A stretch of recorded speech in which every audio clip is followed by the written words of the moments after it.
میں نبی کریم کیوں ایک نعمت ہے، کیوں ایک بہت بڑا احسان ہے، دو باتیں اس کے بارے میں عرض کرتا ہوں۔ جب یہ آیت کریمہ نازل ہوئی وَلَسَوْفَ يُعْطِيكَ رَبُّكَ فَتَرْضَىٰ، اے حبیب ان قریب آپ کا رب آپ کو اتنا عطا فرمائے گا کہ آپ راضی ہو جائیں گے۔ پوری کائنات اللہ تبارک و تعالیٰ کی رضا حاصل کرنے کے لیے کوشش کرے، اور اللہ تعالیٰ اپنے حبیب سے اظہار محبت یوں فرما رہا ہے کہ اے حبیب ان قریب آپ کا رب آپ کو اتنا عطا فرمائے گا کہ آپ راضی ہو جائیں گے۔ حضرت ابن عباس رضی اللہ تعالیٰ عنہ اس کی تفسیر کرتے ہوئے ارشاد فرماتے ہیں کہ جب یہ آیت کریمہ نازل ہوئی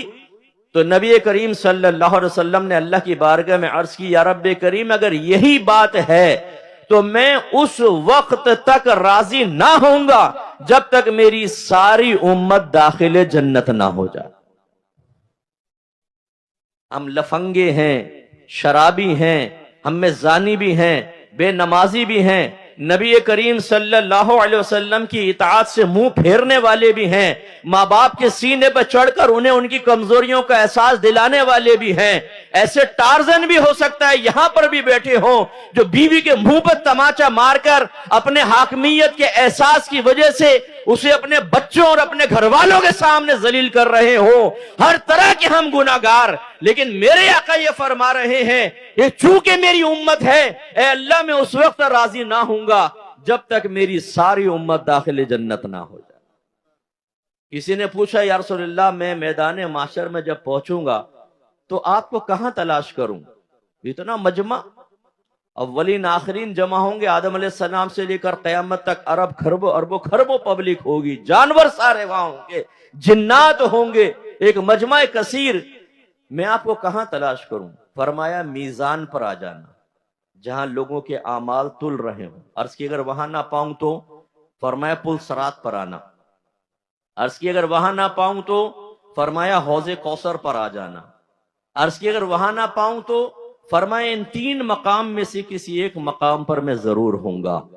شارحین نے بیان فرمایا نبی کریم صلی اللہ علیہ وسلم میزان پر اس لیے نہیں ہوں گے کہ آپ کا نام اعمال تل رہا ہوگا، بلکہ آپ اس لیے کھڑے ہوں گے کہ اگر کسی امتی کی نیکیوں کا پلڑا نیچے جا رہا ہو اور گناہوں کا پلڑا بھاری ہو جائے تو سرکار سفارش فرما کر نیکیوں کے پلڑے کو بھاری کر دے۔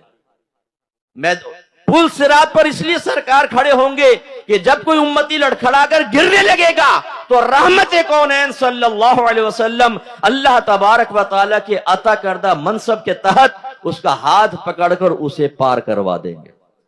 اور حوض کوثر پر اس لیے کھڑے ہوں گے کہ جب ہم زبان ہماری پیاس سے باہر آ رہی ہوگی، ایک روایت کے مطابق سرکار خود اپنے دست اقدس سے اپنے امتیوں کو حوض کوثر کے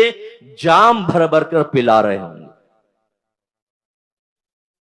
جس میدان معاشر میں باپ اجنبی ہو جائے گا، ماں اجنبی ہو جائے گی، دوست احباب رائے فرار اختیار کریں گے، ایک روایت کے مطابق ایک شوہر اپنی بیوی سے کہے گا مجھے ایک نیکی دے دے تو میں نجات پا جاؤں گا۔ بیوی کہے گی آج میرے پاس دینے کے لیے کچھ نہیں ہے۔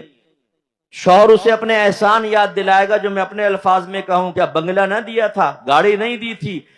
ہیروں کے سیٹ بنا کر نہیں دیے تھے، تیرے لیے میں نے کتنا حرام نہیں کمایا تھا، تیرے چہرے پہ پھیلی ہوئی مسکراہٹ دیکھنے کے لیے میں نے بعض اوقات اللہ رسول کو ناراض کر دیا تھا، ایک نیکی مجھے دے دے۔ وہ کہے گی آج میرے پاس دینے کے لیے کچھ نہیں۔ جب ایسا اپنوں کے بارے میں غیریت کا عالم ہوگا، ایسے میں میرے آقا صلی اللہ علیہ وسلم تشریف لائیں گے اور سینے سے لگائیں گے۔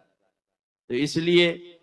دامن رسول تھامیں، نبی کریم کی محبت کو بڑھائیں، آپ سے اپنا تعلق مضبوط کریں، سرکار کی اطاعت کریں، گھر میں کم از کم ایک سیاہ ستہ کا سیٹ رکھیں، بخاری، مسلم، ترمذی، نسائی، ابو داؤد، ابن ماجہ، اس کو پڑھیں، اپنے نبی کا کلام پڑھیں،